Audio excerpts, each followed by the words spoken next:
नमस्कार मित्रों, Vikram online classes में हिंदी विशिष्ट विषय के अंतर्गत रस प्रकरण का पिछला वीडियो भी आप लोगों ने देखा होगा, पसंद किया होगा। हमने उस समय रस का परिचय, रस के अवयवों का परिचय, साथ ही हमने रस के एक प्रकार को जिसमें श्रृंगार रस को लिया था और श्रृंगार रस के संयोग और वियोग दोनों ही की परिभाषा उदाहरणों को समझा था। अब हम बाकी के जितने भी रस हैं बचे हुए उन सबके को लेकर इस वीडियो में फाइनल रस को समझ लेंगे। इसमें वीर रस की परिभाषा उदाहरण को सबसे पहले ले रहे हैं। वीर रस की परिभाषा उदाहरण देने के साथ आप लोगों को एक बात बोली थी मैंने कि उस पिछले वीडियो में बोली थी कि अपन जितने भी रस हैं उन सारे रसों के लिए एक कॉमन सी परिभाषा जो है उसको अगर याद कर लेते तो बाकी सारे रसों की परिभाषा हमारे लिए आसान हो जाती है। जैसे कि उस परिभाषा के अनुसार ये सहृदय के हृदय में स्थित उत्साह नामक स्थायी भाव के साथ विभाव, अनुभाव और संचारी भावों का जब संयोग होता है तब वहां वीर रस पैदा होता है। जैसे कि ये परिभाषा अपनी कॉमन थी, कौन सी? सहृदय के हृदय में स्थित। अब यहाँ पर ये चेंज होता रहेगा अपन हर एक रस में कि यहाँ पर उत्साह है, अगर शांत रस का हो तो निर्भय स्थायी भाव आ जाएगा, है ना। तो अपन वीर रस की परिभाषा लिख रहे हैं तो सहृदय के हृदय में स्थित उत्साह नामक स्थायी भाव के साथ विभाव, अनुभाव और संचारी भाव का जब संयोग होता है तब वहां वीर रस पैदा होता है। वो ऐसा उदाहरण लिया है जो आप लोगों को आसानी से याद है ही से, मतलब अलग से उसको रटने की जरूरत ही नहीं पड़ती। अब जैसे कौन सा है, बहुत पहले बचपन से ही हमने कविता सुभद्रा कुमारी चौहान की कविता झांसी की रानी पर सुन रखी है, उसी में से वीर रस की पंक्ति निकाली है जो इस वीर रस की परिभाषा का उदाहरण बन जाती है। बूंदे में हर बोलों के मुंह हमने सुनी कहानी थी, खूब लड़ी मर्दानी वो तो झांसी वाली रानी थी। ठीक है, इस तरह से स्पष्ट है यहाँ पर उदाहरण से वीर रस कैसे, क्योंकि यहाँ उत्साह कहाँ दिखाई दे रहा है, झांसी की रानी लक्ष्मीबाई जो पूरी मर्दानगी के साथ में अंग्रेजों से लड़ रही है और उसका बखान बूंदे में हर बोलों के मुंह हमने सुन रखा है कि वो तो खूब लड़ी थी, बड़े उत्साह के साथ लड़ी थी। झांसी की रानी लक्ष्मीबाई उनका नाम था। तो इस तरह से यहाँ उत्साह नामक स्थायी भाव को जागृत हुआ है और वीर रस में परिणित हुआ है। ठीक है, हमने वीर रस की परिभाषा उदाहरण को समझा। अब हम हास्य रस की परिभाषा उदाहरण को लेते हैं रस प्रकरण के अंतर्गत। देखो, इसमें भी फार्मूला या जो सूत्रवाक्य वही है, सहृदय के हृदय में स्थित हास्य नामक स्थायी भाव के साथ विभाव, अनुभाव और संचारी भावों का जब संयोग होता है तब वहां हास्य रस पैदा होता है। चेंज क्या हुआ है, देखो पहले यहाँ पर अपन ने उत्साह लिखा था, अब यहाँ हास्य लिख दिया है। अब यहाँ पर भी ऐसे ही यहाँ वीर लिखा था और अब हमने हास्य लिख दिया है। इसको हास्य स्थायी भाव में कोई हास्य भी लिख देते चल जाता है, कोई हास भी लिखते हैं, हास बोलते हैं वैसे स्थायी भाव को लेकर, और हास्य से ही हास्य नामक रस पैदा होता है, हास स्थायी भाव से। तो देखो, सहृदय के हृदय में स्थित हास नामक स्थायी भाव के साथ विभाव, अनुभाव और संचारी भाव का जब संयोग होता है तब वहां हास्य रस पैदा होता है। उदाहरण में भी अपन ने एक फेमस उदाहरण ही लिया जो ज्यादातर सुन रखा है और जल्दी से हमें आसानी से याद हो जाए, ऐसा उदाहरण लिया है। देखो उदाहरण इस तरह से, मैं महावीर हूं पापड़ को तोड़ सकता हूं, अवसर आ जाए तो कागज को मरोड़ सकता हूं। हास्य रस की विशेषता यह होती है कि पंक्तियां ऐसी हो जिसको सुनते ही हमें अंदर से हंसी फूट पड़े। और यहाँ पर इस कथन से लग रहा है मैं महावीर एक बड़ा योद्धा हूं, पापड़ को तोड़ सकता। अरे पापड़ को तो हर कोई कमजोर व्यक्ति भी तोड़ लेगा, अब महावीर बनने की क्या जरूरत है। परंतु इस कथन में आया मैं महावीर हूं, पापड़ को तोड़ सकता हूं, अवसर आ रहा है तो मैं कागज को भी मरोड़ सकता हूं। अरे कागज को तो हर कोई बच्चा, छोटा सा बच्चा मरोड़ देगा, कोई उसके लिए बड़ा महावीर होना। पर इस तरह से कथन से ही, कथन को सुनते ही हमें हंसी की अनुभूति होती है, हास्य की अनुभूति होती है। इस तरह से ये हास्य रस का एक सुंदर उदाहरण हुआ। और ठीक, हम अगले रस, ठीक है, रस प्रकरण के अंतर्गत हमने अब वीर रस के बाद में करुण रस को समझते हैं। करुण रस की परिभाषा है, उदाहरण हमारे सामने है। करुण रस, करुण रस की परिभाषा देने से पहले हमें याद है कि करुण रस का स्थायी भाव शोक है।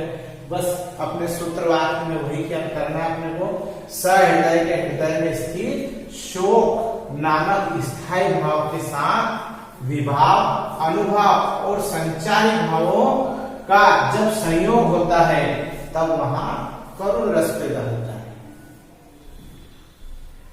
उदाहरण में हमारे सामने है, आपकी 12th क्लास की हिंदी में जो पाठ है उसमें से एक उदाहरण दिया है।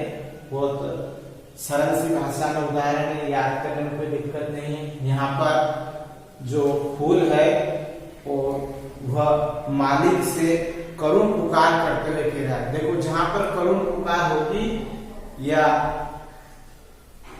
कथनों में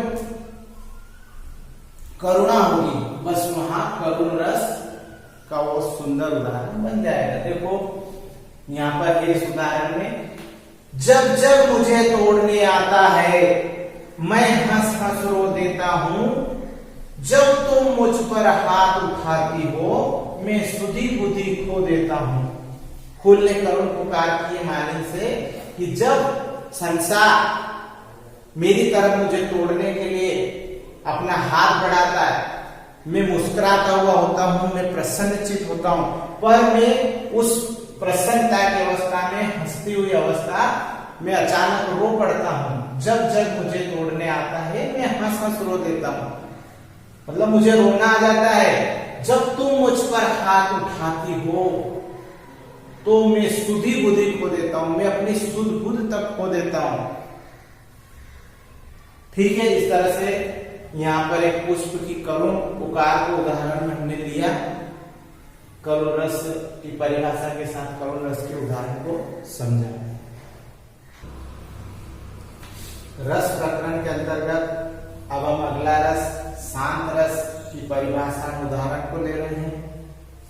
शांत रस की परिभाषा उदाहरण में भी वही अपना सूत्रवाक्य अपन ने इस्तेमाल किया है कि सहृदय के हृदय में स्थित, सिर्फ यहाँ स्थायी भाव के नाम की जगह चेंज हुआ है निर्वेद, क्योंकि शांत रस का स्थायी भाव है निर्वेद। तो सहृदय के हृदय में स्थित निर्वेद नामक स्थायी भाव के साथ विभाव, अनुभव और संचारी भावों का जब संयोग होता है तब वहां शांत रस पैदा होता है। अब शांत रस का थोड़ा सा परिचय देते। शांत रस एक उस कंडीशन में पैदा होता है जब व्यक्ति के मन में संसार के प्रति, आसक्ति के प्रति उच्चाटन की स्थिति बन जाती है, निर्वेद की स्थिति बन जाती है। इसी कारण इसका स्थायी भाव का नाम निर्वेद है।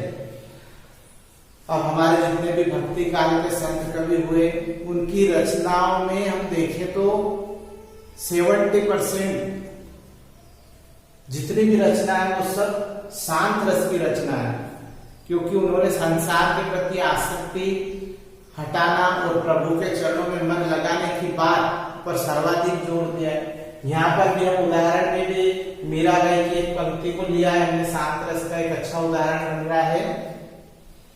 भज मन चरण कमल अविनाशी, जे ताई दिसे धरण गगन बिच, ते ताई सब उठी जासी।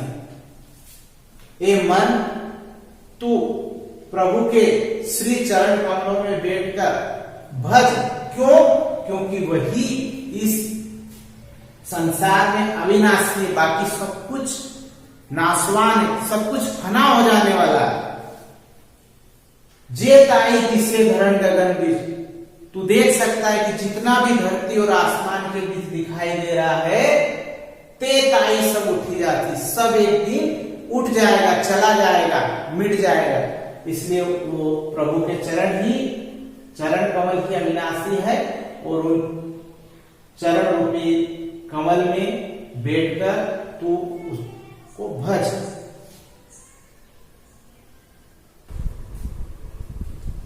वीर रस, करुण रस और शांत रस के बाद अब हम समझते हैं रौद्र रस की परिभाषा में उदाहरण को। देखो, रौद्र रस का स्थायी भाव क्रोध है।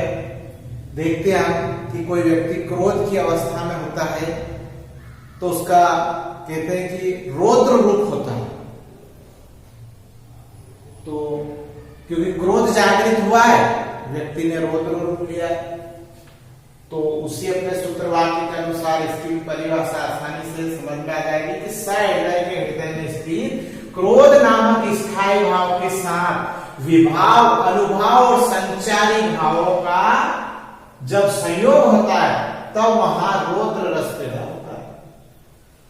उदाहरण भी बड़ा सुंदर सा है, प्रसंग जो उदाहरण में दिया हुआ है वो भी आसानी से जल्दी से समझ में आने वाला है, समझ में आ सकता है। जैसे यहाँ पर अर्जुन का रौद्र रूप दिखाया गया है। अर्जुन अपने मोह में फंसकर, आसक्ति में फंसकर शोक में डूब गया था। युद्ध के मैदान में उसने धनुष रख दिया था, वो युद्ध नहीं करना चाहता था। उसके अंदर का क्रोध एक तरह से पूरी तरह से शांत होकर वो दुखी हो रहा था। तो भगवान श्री कृष्ण ने जब गीता के वचन सुनाए और गीता में उसके मोह को भंग किया और उसको उत्साहित किया, उसके अंदर फिर से कौरवों से लड़ने के लिए क्रोध की आग भड़क पड़ी और वो लड़ने के लिए तैयार हुआ। उसी सिचुएशन को, उसी स्थिति को यहाँ पर इस उदाहरण में स्पष्ट किया है। श्री कृष्ण के सुन वचन, अर्जुन क्रोध से जलने लगे, सब शोक अपना भुलाकर कर तल युगल मलने लगे। अर्थात श्री कृष्ण के जब वचन अर्जुन सुनते हैं तो अर्जुन के अंदर क्रोध की ज्वाला भड़क उठती है, क्रोध से जलने लगते हैं और क्रोध एक तरह से जागृत हुआ है, यानी कि अर्जुन का रौद्र रूप हमारे सामने है। सब शोक अपना भुलाकर, अपना जितना भी दुख, पीड़ा, शोक मन में पैदा हुआ था उस सबको भुला देते हैं, कर तल युगल मलने लगे। अर्थात अपनी दोनों हथेलियों को, कर तल, कर इनको का हाथों को, इनके तल यानी हथेलियों को मलने लगे, क्योंकि वो क्रोध से भर गए, युद्ध लड़ने के लिए तैयार हैं। ठीक है ना? तो समझ में आ गया आपको उदाहरण कि श्री कृष्ण के सुन वचन, अर्जुन क्रोध से जलने लगे, सब शोक अपना भुलाकर कर तल युगल मलने लगे। यहाँ पर अर्जुन का रौद्र रूप दिखाया गया है क्योंकि उनके अंदर का जो स्थायी भाव है क्रोध, वो जागृत हुआ। ठीक, रस प्रकरण के अंतर्गत हम अब अगले रस, भयानक रस की परिभाषा के उदाहरण को समझने जा रहे हैं। अब हम जानते हैं कि भयानक रस का स्थायी भाव जैसे कि स्पष्ट है, भय का जो भाव है हृदय में जो स्थायी रूप से विद्यमान होता है, जब वो जागृत हो जाता है वहां पर भयानक रस की स्थिति बनती है। तो समझो देखो इसकी परिभाषा को, सहृदय के हृदय में स्थित भय नामक स्थायी भाव के साथ विभाव, अनुभाव और संचारी भावों का जब संयोग होता है तब वहां भयानक रस पैदा होता है, या उस रस को हम भयानक रस कहते हैं। देखो यहाँ पर ऐसे भी लिख सकते हैं, तब वहां भयानक रस पैदा होता है, या फिर ऐसे इसको ऐसे लिख सकते हैं, तब उसे हम भयानक रस कहते हैं। इसका भी उदाहरण है, ये उदाहरण किसी कवि की रचनाओं में मेरे देखा, थोड़ा ऐसा उचित नहीं लगा कि बच्चों को आसानी से याद हो जाएगा, तो मैंने खुद तैयार किया था, पिछले साल ही तैयार किया था। एक सिचुएशन पर विचार किया, भयानक या भय की स्थिति कैसे पैदा होती है उसके ऊपर विचार किया, तो उदाहरण अपने सामने मन के अंदर, कल्पना के अंदर आ गया, वो उसको बनाया। ये इस तरह से देखो, कीक लगाई गाड़ी बढ़ाई जूनागढ़ के पहाड़ पर, गाड़ी रुकी अचेत अवस्था सिंह की दहाड़ पर। एक व्यक्ति है जो घूमने फिरने की दृष्टि से जूनागढ़ के पहाड़ पर मोटरसाइकिल से, अपनी गाड़ी से जाता है, आगे बढ़ाता है, गाड़ी बढ़ाई उसने, उसके लिए उसने कीक लगाई गाड़ी की और गाड़ी बढ़ा दी। किधर बढ़ा दी? जूनागढ़ के पहाड़ पर। जूनागढ़ गुजरात में जो पहाड़ी है उसके ऊपर पर्यटन की दृष्टि से उसने गाड़ी बढ़ा दी जूनागढ़ के पहाड़ पर एक कंडीशन बनती, गाड़ी रुकी, उसकी गाड़ी अचानक रुकती है, रुक जाती। क्यों? क्योंकि अचेत अवस्था है उसकी, होश नहीं रहा है, भयभीत हो चुका है। क्यों? क्योंकि उसको अचानक एक झाड़ी में से सिंह की दहाड़ सुनाई दी। जूनागढ़ का जो पहाड़ है सिंह के लिए फेमस है, जानते हैं अपन। तो सिंह की दहाड़ पर वो होश खो देता है, भयभीत हो जाता है, उसकी गाड़ी रुक जाती है। तो कीक लगाई, गाड़ी बढ़ाई जूनागढ़ के पहाड़ पर, गाड़ी रुकी अचेत अवस्था सिंह की दहाड़ पर। तो यहाँ भय नामक जो स्थायी भाव उस व्यक्ति के अंदर था वो जागृत हुआ, कंडीशन बनी, सिचुएशन बनी। उसके सामने जो विभाव था वो क्या था? सिंह की दहाड़ थी, अचेत अवस्था, एक तरह से उसका अनुभव था। उसके अंदर और भी आशंकाएं पैदा होने लगी, जैसे कि पता नहीं मैं बचूंगा नहीं बचूंगा, रह रहकर होश आता, फिर भयभीत होकर फिर बेहोश होने लगता। ये उसके अंदर अन्य भावों का संचार होने के कारण हो रहा है ना। तो इस तरह से भयानक रस की हमने परिभाषा, उदाहरण को समझा। रस प्रकरण में अगला रस समझने जा रहे हैं, अद्भुत रस। अद्भुत रस की परिभाषा, उदाहरण को समझेंगे। अब हम जानते हैं अद्भुत रस का स्थायी भाव याद है, विस्मय, यानी जो विस्मय की स्थिति है, आश्चर्य की स्थिति है, वह जब बनती है वहां पर अद्भुत रस होता है। तो अद्भुत रस के लिए विस्मय का स्थायी भाव को लेकर सूत्र वाक्य में इस तरह से परिभाषा बनेगी, सहृदय के हृदय में स्थित विस्मय नामक स्थायी भाव के साथ विभाव, अनुभाव और संचारी भाव का जब संयोग होता है तब वहां अद्भुत रस पैदा होता है। या ऐसे भी कह सकते हैं तब हम उसे अद्भुत रस कहते हैं। उदाहरण के अपने भक्ति काल की सूरदास जी महाराज की रचना में से लिया है, जो भगवान श्री कृष्ण लीला पुरुषोत्तम में और उनकी लीलाओं को, उनके चमत्कारों को सूरदास जी महाराज ने बड़े ही सुंदर ढंग से अपने साहित्य में व्यक्त किया है। एक ऐसा ही आश्चर्यजनक स्थिति का वर्णन या चित्रण सूरदास जी ने अपनी रचना में सूर सागर में किया था, उसी में से ये पंक्तियां हैं उदाहरण की, जो बड़ी सुंदर रहेगी अद्भुत रस के लिए। अखिल भुवन चर अचर सब हरि मुख में लखी मात, चकित भई गदगद वचन विकसित दृढ़ पुलकात। अब यहाँ पर अपन देख रहे हैं कि सर ने मातु लिखा और मात पढ़ा, इधर पुलकातु लिखा और पुलकात पढ़ा। ये क्या है कि छंद बनाने में मात्राओं की दृष्टि से है, बाकी पढ़ने में हमें इसको मातु और पुलकातु नहीं पढ़ेंगे, पढ़ने में ऐसे ही आएगा लक्ष्मीमात दृढ़ पुलकात। ठीक है, तो अखिल भुवन चर अचर सब हरि मुख में लक्ष्मीमात। कैसे आश्चर्य की स्थिति इसकी व्याख्या करने पर हमें स्पष्ट होगी। अखिल भुवन यानी संपूर्ण संसार, संपूर्ण ब्रह्मांड कह सकते हैं उसको, कि संपूर्ण ब्रह्मांड चर अचर जितने भी सजीव निर्जीव चलने वाले नहीं चलने वाले जड़ चेतन जितने भी जीव जंतु है सब के सब हरि मुख में यानी भगवान श्री कृष्ण के मुख में माता यशोदा ने देखा। कब देखा? एक बार कन्हैया ने जब मिट्टी खाली थी और मिट्टी खाली थी तो मैया से किसी ने शिकायत की कि कन्हैया ने मैया मिट्टी खाई है। कन्हैया को पकड़ती मैया और मुंह खोलने को बोलती है।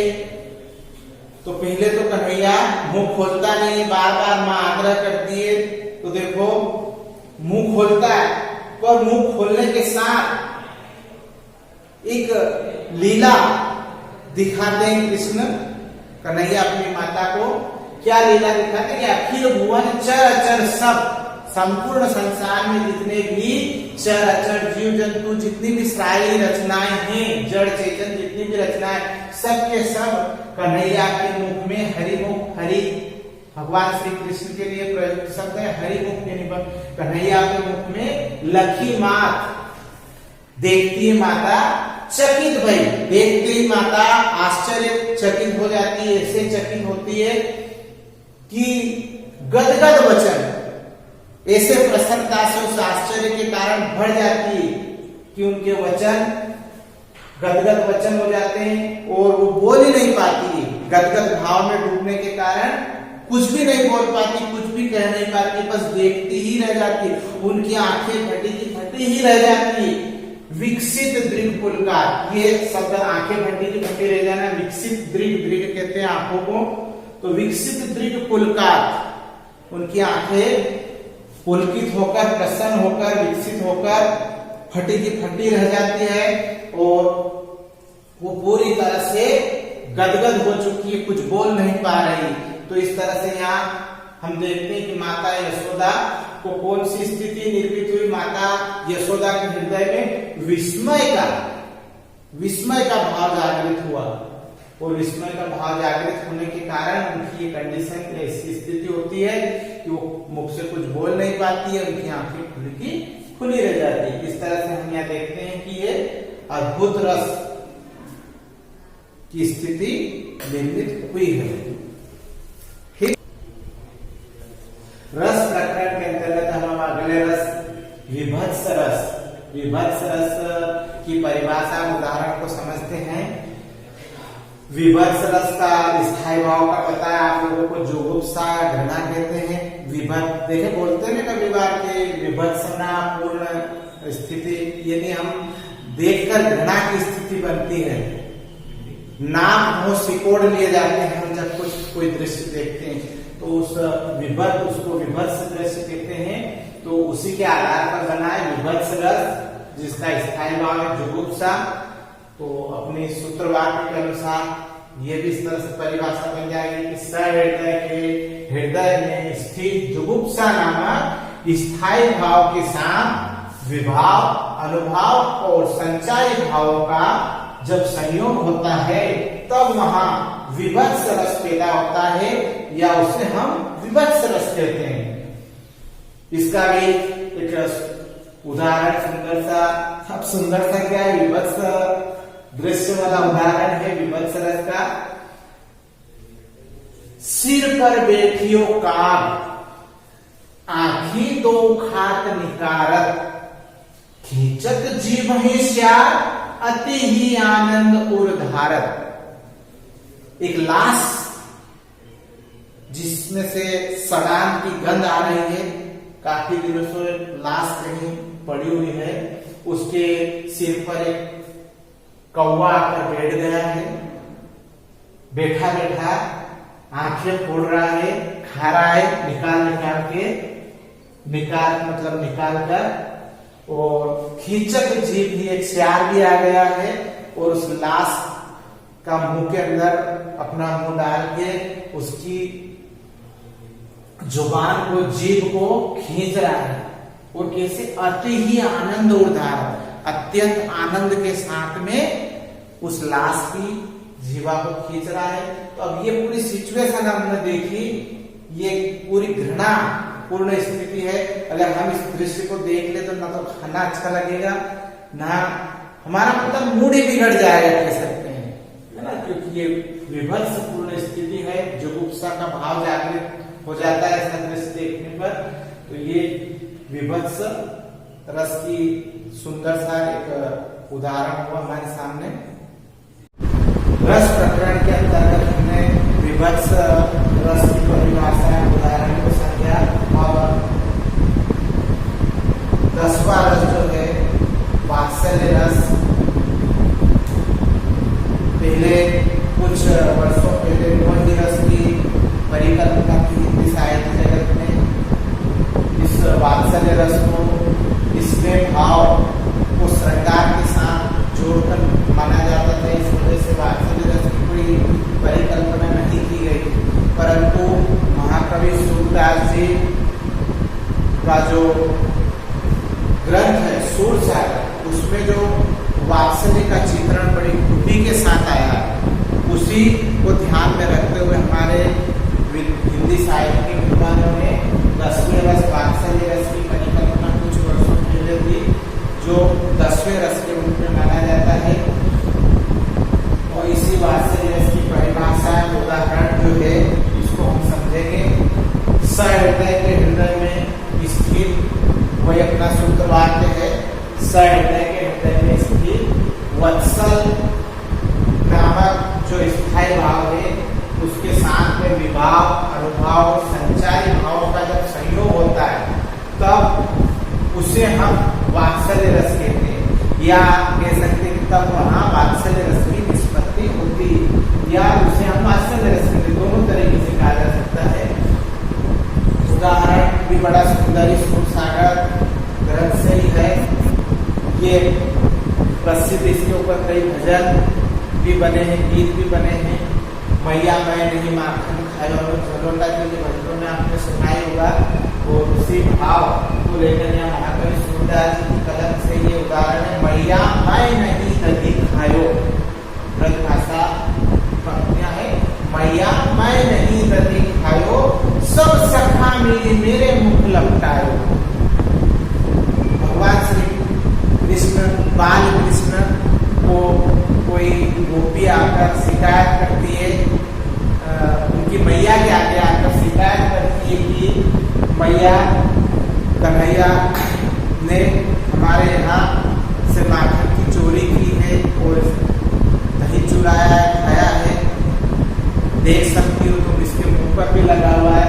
तो बाल कृष्ण माता का हृदय जीतते हुए अपने तोतली भाषा में अपनी सफाई देते हुए कहता है कि मैया मैं नहीं दही खाया, मैया मैंने माखन नहीं खाया, मैंने दही नहीं खाया है, ये जो तुम देख रहे हो सबे सखा मिली मेरे मुख लपटाए। ये तो सब है ना, सभी सखाओं ने मिलकर मेरे को बदनाम करने के लिए मेरे मुंह पर लगा दिया है।